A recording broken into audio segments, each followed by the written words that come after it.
All right, our next question is for Senator Inhofe. We go back to the panelist and Wayne Green with Tulsa World.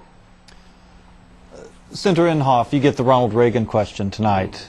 Are the lives of the average Oklahomans better or worse than they were 6 years ago, the last time you stood for election?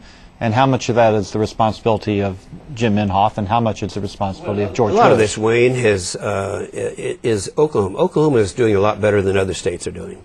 I go back and I listen to him talk about the unemployment rate and all these indicators. Oklahoma has done very well.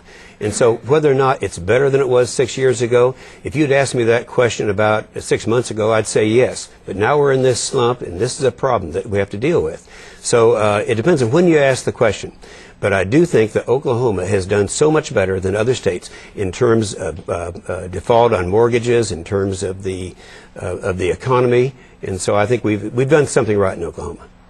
All right, Andrew Rice, 30 seconds. Well, I think surely there are people who've benefited from the Bush economic policies at the very high income level, big businesses and such, oil companies. There are a lot of Oklahomans who are struggling. I met a woman in Wagner last month who has a small insurance shop that she works in, and she has elderly Oklahomans coming in to pay their auto insurance and such, and how people cannot afford health care. People are 2 years away from getting Medicare and are going bankrupt. So there are a lot of Oklahomans who are hurting. The middle class in Oklahoma has become invisible to people in Washington who are inside the Beltway and working on all these extreme economic policies that have tanked our economy.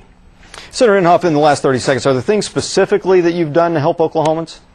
Yeah, I think for one thing, Andrew mentions some of the things that the Bush administration has done.